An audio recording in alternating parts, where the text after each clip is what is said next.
하나님께서 우리를 목자가 되시어서 이곳으로 인도하셨으니 우리의 예배 분명 연락하실 줄 믿습니다.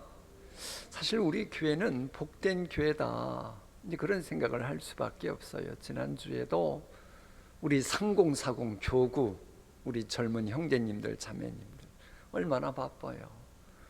그런데도 10월 연속 기도회에 기꺼이 동참하는 이런 흐름이 있었고, 사실 요즘 제대로 예배드리기가 어렵지만 하나님이 원하시는 예배드리려고 신령과 진정으로 예배드리는 우리 교우들을 볼 때마다 감사할 수밖에 없어요. 동시에 눈을 좌우를 살펴보면 안타까운 것도 있어요. 왜냐하면 이 코로나19 사태 이 맞이한 이후로 참 이 예배다운 예배가 많이 실종됐습니다. 특별히 온라인 열풍 불어닥치면서 예배조차, 생명조차 여겨야 될 예배조차 영화 관람하듯 예배하는 지금 추세로 한국교회가, 세계교회가 흐르고 있기 때문입니다. 그러니까는 하나님께 드리는 예배조차도 하나님 중심이 아니고 사사기 마지막 장 마지막 절 말씀처럼 자기 소견에 좋은 대로, 내가 원하는 대로 예배를 드리더라는 거예요. 영화 관람이 뭐예요? 내 하고 싶은 대로 하는 겁니다. 내가 영화 관람 하고 싶으면 하고 하기 싫으면 안 하는 거고, 내 어떤 영화 볼 것이냐, 그것도 내 취향 따라 액션 영화냐, 코미디 영화냐, 뭐 로맨스 영화냐, 그 판타지 뭐 뜬구름 잡는 것 같은 영화냐, 그건 내가 선정해요. 그러다 보니 그런 식으로 예배 드리는 분들은 요즘 온라인 시대가 되다 보니까 내가 속한 교회에서 드리는 예배에만 꼭 드려야 된다 그 생각하는 게 아니고, 판타지처럼 뭐 천국 얘기하고 요한계시록 얘기하면 그쪽으로 갔다가 완전 내 취향대로 드리는 거예요. 내 취향대로. 그런가 하면 이 영화 관람은요, 그 장소도 내가 정해요. 일산으로 갈지 서울에 있는 영화관 갈지. 그러니까 전혀 그 자리에는, 영화 관람하는 예배에는 하나님이 계시질 않는 겁니다. 그리고 보고 싶은 영화지만 내가 못 보면 그 돈 내고 다운로드 받아서 보면 돼요.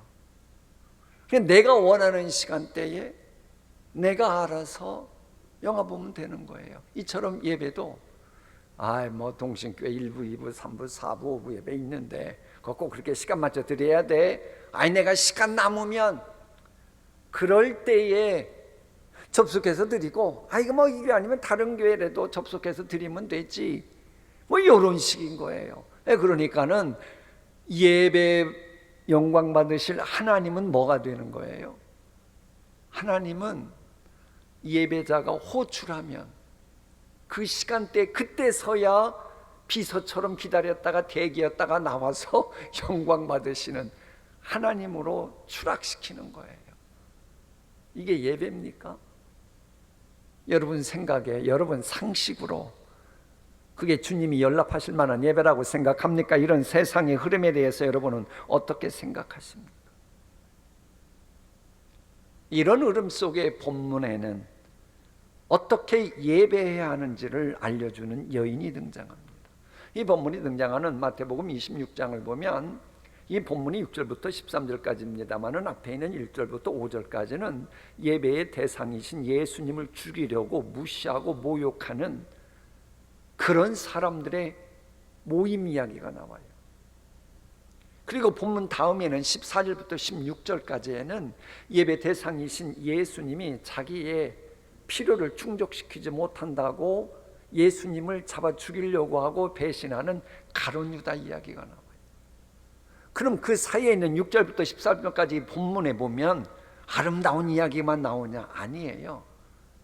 이것도 간혹 이웃사랑 핑계대면서 예배 소홀히 하는 분들이 있는데, 이 13절부터 6절부터 13절까지에도요, 예수님께서 이웃사랑에 관해 말씀하신 것을 딱 끄집어내 가지고 명분 삼으면서 말장난해요. 그러면서 하나님 사랑을 먼저 강조하신 예수님의 의도와는 전혀 다르게 막 붕괴하는 제자들이 등장해요. 그럼 지금 뭐예요?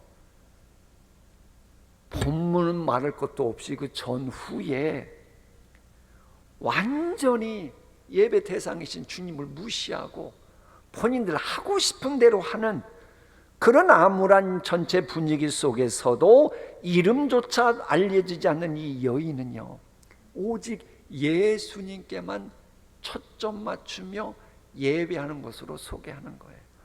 대세는 이미 정해져 있을지라도, 세상 사람은 다 그래도, 세상 사람들은 하나님께 드리는 예배를 영화 관람하듯 하고 있을지라도, 나만이라도 내 할 도리 다하면서 신령과 진정으로 예배하리라. 이런 여인이 나오고, 이런 여인의 예배 자세를 통해서 감사거리를 하나님이 허락하시는 겁니다. 물론 이 본문에는 감사거리라고 하는 그런 단어는 나오지 않아요. 그러나 한번 본문을 볼까요? 주님께서 뭐라고 말씀하시느냐? 온 천하에 어디서든지 이 복음이 전파되는 곳에서는 이 여자가 행한 일도 말하여 뭐하리라? 그녀를 기억하리라. 저게 기막힌 단어입니다. 성경에 보면 우리 예수님께서는요, 기념하라, 기억하라, 요것을 거의 안 하십니다. 예수님 당신의 구속과 관련된 성찬식과 관련돼서 나를 기념하라, 나를 기억하라 하시고, 사람과 관련해서는 오직 본문에 나오는 이 여인을 향해서만 기억하리라 나오십니다. 그럼 이게 무슨 얘기예요? 무명의 여인이 동서고금을 막론하고 전무후무한 유일한 기억함의 대상으로 선정되는 특권을 누리게 되었다는 거예요. 이건 기적이죠. 그런데 본래 이 감사는 기적을 불러들이는 이 마중물입니다. 시시해 보였던 보리떡 5개, 물고기 2마리지만은 그걸 가지고 우리 주님이 감사, 축사하시고 나니 오병이어 기적이 일어났잖아요. 이처럼 기적을 불러오는 마중물인 이 감사는 언제 만들어지느냐? 예배다운 예배 드릴 때에 만들어지는 거예요. 물론 본문에 또 예배라는 단어도 안 나와요. 그럼에도 왜 예배하는 여인이었다고 말하는 줄 아십니까? 이 본문에 예배의 핵심 메시지가 다 들어가 있어요. 여러분, 아가서와 에스더서 읽어보신 분들은 알 거예요. 거기에는 하나님 이야기가 한마디도 안 나옵니다. 하나님이란 소리가. 그런데도 하나님에 관한 위대한 메시지 거기에 다 들어가 있잖아요. 본문도 그런 거예요. 자, 볼까요? 예배의 핵심 메시지가 뭡니까? 인간이 하나님과 만나는 거예요.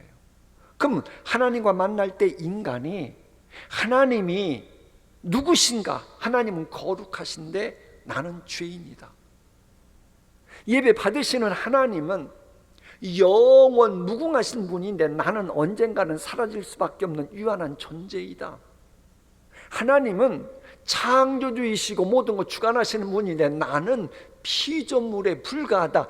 이 세 가지 맥락에서 고백하며 드리는 예배만이 하나님께서 연락하시는 예배가 되는 거예요.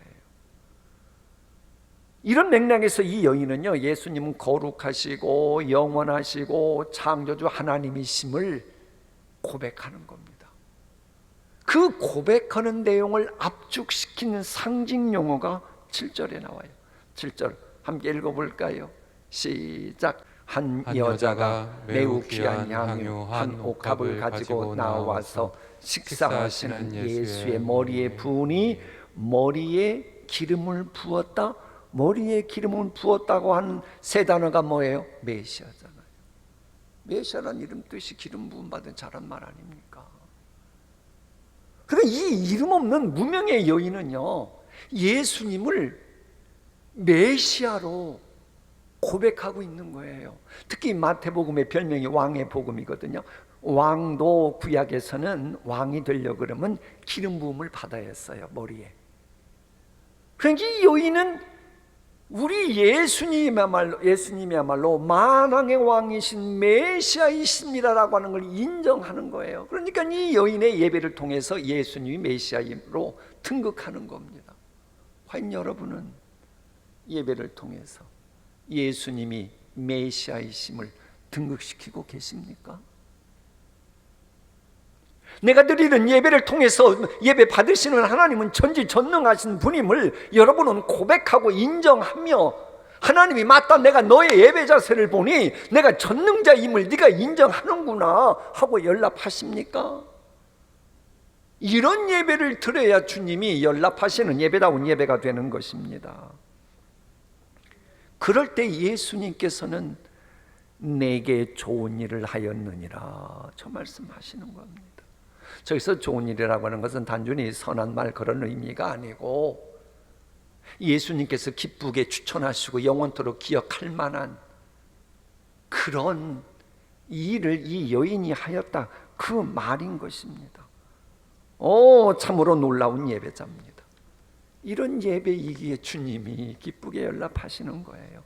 특히 이 여인의 옥합을 깨트리는 행함을 기억할 만한 것이라고 칭찬하심을 우리는 또 한 번 명심해야 돼요. 사실 이 베드로는요, 입으로는 예수님은 메시아이시고 살아계신 하나님의 아들입니다라고 말로는 그럴듯하게 고백해요. 저러고 나서 곧 있다가 예수님 부인하고 저주하고 예수님 떠나가잖아요. 입으로만 고백하고 뭐 그런 척 아니에요. 이 여인 보세요. 이 여인은 남들이 알아주지도 않는 무명의 여인이지만 행위로 예배드리고 행위로 메시아이심을 고백하고, 뿐만 아니라 우리 주님이 죽으시는 십자가 고난의 현장에도 부활의 현장에도 있었던 참된 예배자였어요. 이러니 기억할 만한 인물이 되는 거예요. 이것이 사실 기독교입니다. 기독교의 복음은 참으로 신비합니다. 하나님이 허락하신 많은 것, 큰 것, 유명한 것, 그거 중요합니다만, 그러나 성경은 그게 다가 아니라고 말합니다. 때론 본문처럼 무명의 여인을 통해서도 복음의 진수가 드러날 때가 있다는 거예요. 그러므로 내가 지금 1달란트 받고 살아가건 2달란트 받고 살아가건 그게 중요한 게 아니고, 내가 지금 나답게 예배하고 있느냐, 이게 중요한 거예요. 내가 나답게 예배하면 남들이 뭐라고 말하든지 간에 주님은 그런 나를 현대판 수제자인 베드로보다 더 귀한 축복의 통로로 사용하시고 기억하시겠다는 거예요. 우리가 살아가는 세상에는 사탄의 함정과 유혹과 속삭임이 곳곳에 있습니다. 특히 세상은 하나님이 창조하신 특별한 존재인 나라고 하는 나 자신이 되지 못하고 타인과 비교하면서 살아가도록, 혼란에 빠지도록 유혹합니다. 그래서 우리는 때때로요, 나 자신을 내 경험으로만 나를 진단하려고 그러지 말고 나를 객관적으로 볼 수 있는 곳으로 나를 끄집어 올라가서 보아야 해요. 즉 하나님 앞에서 나 자신을 바라보는 예배가 중요하다는 겁니다. 지도 보려면 지도 속에 들어가서 보는 개미는 지도 못 봅니다. 지도를 놓고 위에서 내려다 봐야 지도가 보이지 않습니까? 이게 바로 거룩한 메타인지라는 거예요. 메타인지의 뜻이 뭡니까? 내가 현재 인지하고 있는 이것을 내가 제대로 인지하고 있는지 보다 높은 차원에서 내다보는 게 메타인지 아닙니까? 나는 어떤 관점으로 지금 문제를 바라보고 있는가? 그게 문제에 함몰되지 말고 나는 지금 이 문제를 어떻게 접근하고 있는지를 나 자신을 한번 살펴보는 게 이게 메타인지예요. 나는 지금 어떻게 살아가고 있는가를 저 높은 차원에서 내려다보는 것입니다. 내가 어떤 시각으로 신앙생활을 하고 있는가? 나 자신의 사고방식과 인생관, 처세관을 자꾸 비교하게 하는 세상 여론, 세상 사탄 문화 관점이 아니고 저 위에 좌정하신 하나님 관점에서 나를 내려다보는 거예요. 이게 거룩한 메타인지입니다. 예배다운 예배 드릴 때도 내 방식으로 예배 드리지 말고, 그러니까는 영화 관람 예배가 된다니까요. 그러지 않고 예배 드릴 때도 하나님께서 원하시는 예배다운 예배를 드리고 있는가, 나 자신을 살펴보는, 이게 중요하다는 겁니다. 물론 이 여인은요, 귀한 옥합을 깨뜨리면서 예배는 했지만 비난이 있었어요. 비난받잖아요. 그런데 초대교회 때도 그 카타콤 같은 데서 힘들게 예배하는데도 엄청난 비난을 받았잖아요.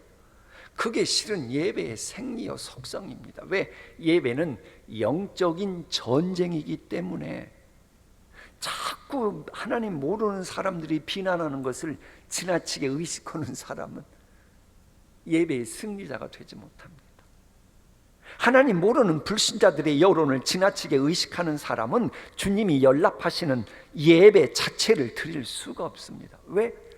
우리가 살아가는 세상은요, 절대 진리는 성경을 절대라고 생각하지 않고, 우리가 예배하는 절대자 하나님을 절대자로 인정하지 않고 부정하는 그런 세상이기 때문에 그래요.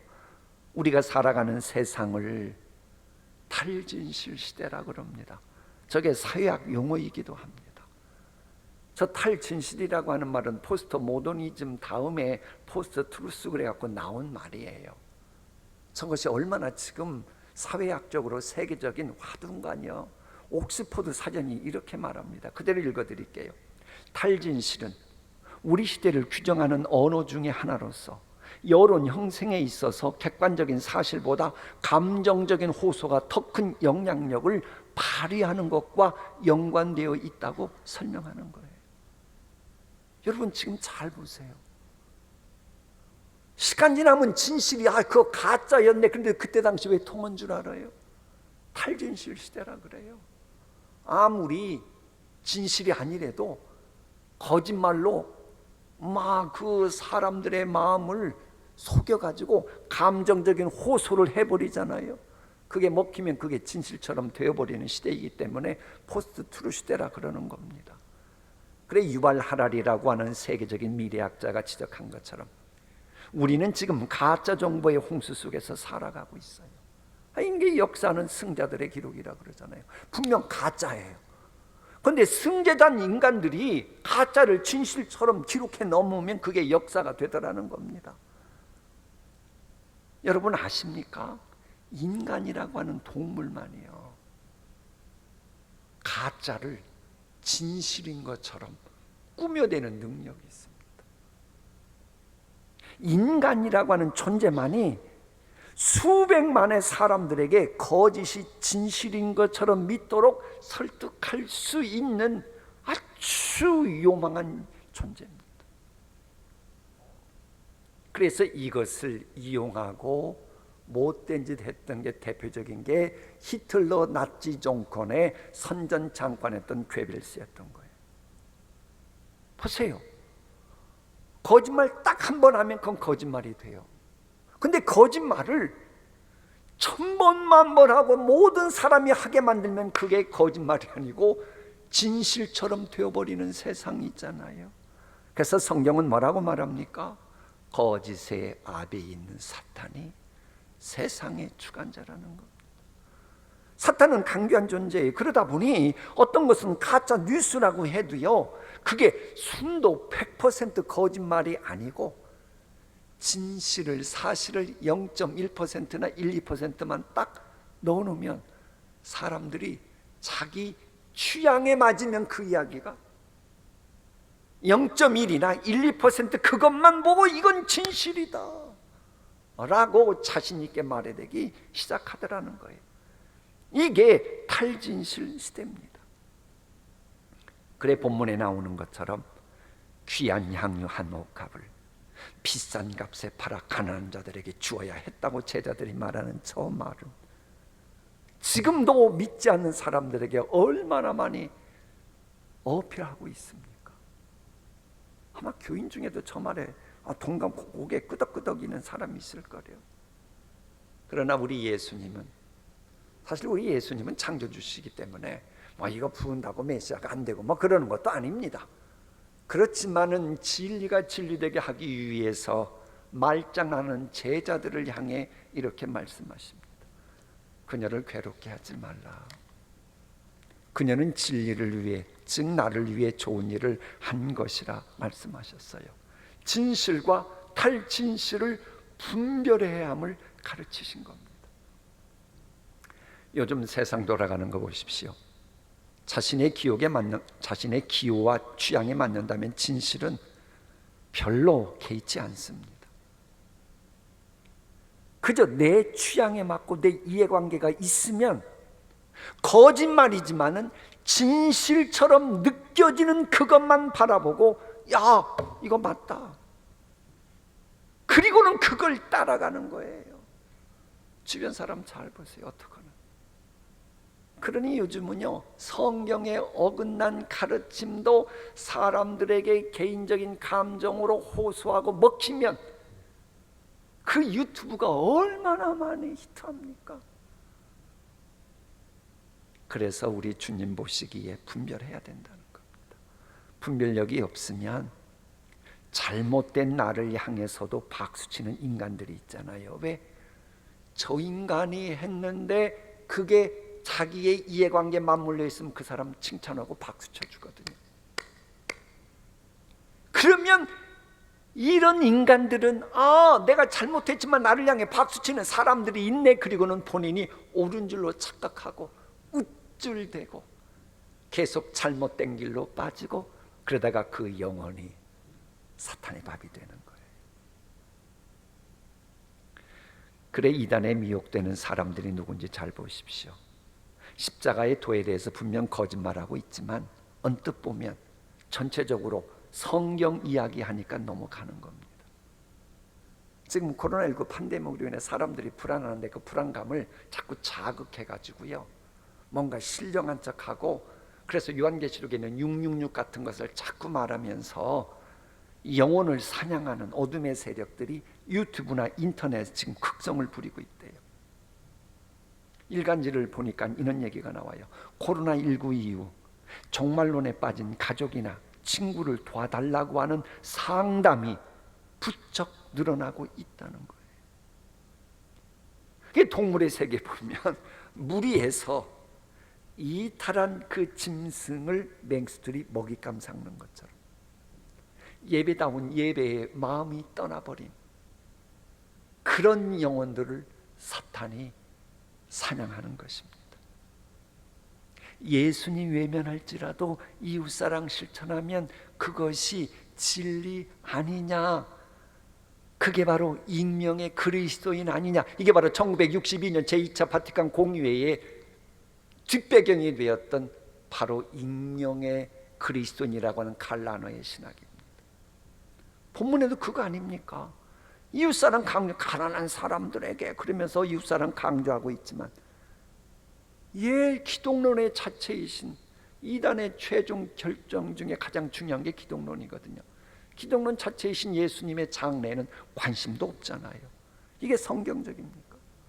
그래서 우리는 이 가나안 여인처럼 예수님 관점에서 나 자신을 바라보고 남들 비교하지 말고 예수님이 어떤 분인가 하는 것을 고백하며 예배해야 주님이 원하시는 예배자가 되는 겁니다. 자, 그리고 이 여인의 향유 붓는 행위에 대해서 예수님은, 여러분 잘 들어봤죠? 카이로스적인 사건으로 접근하세요. 이게 수평적이 아니고 수직적인 차원에서 이 여인의 사건을 해석하시고 내 장래를 위한 것이었구나 라고 해석하시는 겁니다. 사실 이 현실은 돈이 중요합니다. 옥합이 중요합니다. 남에게 무엇인가 주려고 그러면 그건 낭비로 봅니다. 그러나 이 여인은 그런 현실보다 더 중요한 하나님의 뜻, 하나님의 비전에 따라서 예배한 거예요. 그런데 이 예배야 가룟 유다와 제자들의 한번 고백 들어보십시오. 우리 함께 읽어볼까요? 시작. 제자들이 보고 분개하여 이르되 무슨 의도로 이것을 허비하느냐? 이것을 비싼 값에 팔아 가난한 자들에게 줄 수 있었겠도다 하거늘. 요즘도 그러잖아요. 집에서 시간 걸려 교회 오고 1시간 예배 드리고 또 시간 맞춰 집에 가면 그 시간이 얼마입니까? 그걸 보고 왜 시간 낭비하느냐고. 집에서 알아서 접속해서 보면 되는데 이러잖아요. 요즘 하는 얘기가 이미 2000년 전에 다 성경 본문에 다 나와 있는 거예요. 헌금하는 것도 낭비하는 것이라고 말하고, 교회가 무슨 성전을 짓고 선교를 한다고 하면 그런 여기 있으면 가난한 자들에게 도움 주는 것이 옳지 않느냐고 우겨요. 본문하고 똑같은 거예요. 하나님 나라 보지 못하니까, 현실만 보니까 그러는 거예요. 이런 현실적인 사고방식을 가지고 교회 생활하면 교회 다녀도 하나님의 뜻이 무엇일까? 주님이 원하시는 게 뭘까? 내가 주님을 위해 드릴 옥합이 무엇일까? 이런 생각은 하지 않습니다. 완전 현실 위주로, 아니 항존직분자 아무개도 코로나19 무서워서 교회에 출석 안 하는데 내가 왜 교회 출석해야지? 아니 교회 오래 다녔다는 아무개도 헌금도 안 하는 내가 왜 헌금해야지? 그리고 누가 출석하면 교회 출석하고, 누가 헌금하면 그때 나도 헌금하고, 완전 요런식이에요. 완전 현실 위주예요. 그러나 내가 드리는 예배는 항시 하나님의 뜻과 계획, 나를 향한 하나님의 은총, 이것이 있음을 믿으면서 드리는 예배, 그럴 때 예배가 연락돼요. 현실의 나, 그런 나를 향한 하늘의 계시, 그럴 때 하나님이 연락하시는 제사가 되는 겁니다. 그런 면에서 이 여인은요, 사실 제자들보다도 훨씬 영적인 센스가 뛰어났습니다. 우리의 예배하는 마음가짐도 그래요. 현실만 바라보면서 예배하기보다 성령님의 제발 감화 감동하심 따르면서 저 하늘 계시 관점에서 예배 드려야 돼요. 그러라고 교회 오면 10분 전에 종을 땡그랑 7번 치게 하는 거예요. 왜? 사람 만나러 온 거 아니지 않습니까? 사람은 주중에도 만날 수 있지 않습니까? 하나님 만나러 왔으니 마음 차분히 정리하고 나를 향한 하나님의 뜻이 무엇인지 알아가야 되지 않겠습니까? 그래서 땡그랑 치는 거예요. 그리고 예배 시간 임박하면 땡땡땡 3번 쳐요. 왜? 이제는 하나님만 바라보십시오. 그래야 하나님이 연락하시니까요. 이런 관점에서 보면 가룟 유다의 신앙 배경을 보면요, 현실 중심주의 신학, 물질 중심주의 신학, 영광의 신학, 번역의 신학, 힘의 신학이었어요. 이에 비해서 이 여인의 신앙 배경은 하늘에서 내려오는 사랑과 섬김의 신학이 배경입니다. 이 신앙의 배경이 무엇이냐에 따라 실은 예배에 임하는 자세와 마음가짐이 달라집니다. 이 가룟 유다 같은 사람은 현실의 필요에 의해서 예배하는 거예요. 필요한 거 얻으려고 예배하는 겁니다. 현실에 필요한 거 얻으려고 예수님 따라갔다가 원하는 거 이루어지지 않으니까 예수님 팽개치고 돈 받고 팔아먹고 그러잖아요. 물론 우리가 여기서 오해는 하지 말아요. 성경은 전체로 봐야 되니까. 이 초신자들은 신앙, 아기 같은 신앙은 필요에 의해서 예배합니다.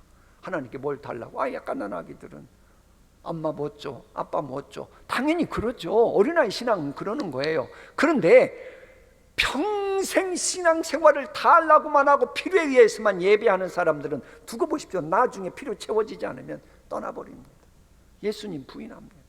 매너리즘에 빠진 신앙생활하고 무기력하게 나태하게 신앙생활하고 말아요. 그러나 속사람이 성장하면 처음에는 필요를 위해서 예배했다가 시간이 지나면 주님 사랑하는 마음으로 이 여인처럼 예배하게 돼요. 그러다 보니 하박국처럼 외양간에 소가 없고 무화과 나무에 무화과 열매가 없어도 주님을 예배하게 되는 거예요. 이게 하나님이 원하시는 그런 예배다운 예배입니다. 진실로 이 여인은 주님 사랑하는 마음으로 예배했어요. 그러자 주님께서는 현실에 필요한 것에만 관심을 갖고 자리다툼하는 오른쪽 왼쪽 나라의 독립, 현실에 필요한 무엇, 이런 제자들에게는 책망하시고 주님을 사랑하는 마음으로 예배하는 이 여인은 그래서 기억할 만한 칭찬, 동서고금망론한 그런 칭찬거리의 주인공이라고 말씀하신 거예요. 아무쪼록 영화 관람하듯 예배하는 것이 대세가 되어가고 있는 요즘인데, 우리 동신교회는 예배다운 예배 드리심으로 우리의 모든 것 주장하시는 하나님께서 내가 기억하마 잊지 않으마 이렇게 기억하실 만한 감사거리의 주인공들 되었으면 좋겠습니다. 자, 오늘의 말씀 함께 읽고 마칩니다. 시작. 내가 진실로 너희에게 이르노니 온 천하에 어디서든지 이 복음이 전파되는 곳에서는 이 여자가 행한 일도 말하여 그를 기억하리라. 아멘. 기도하십니다.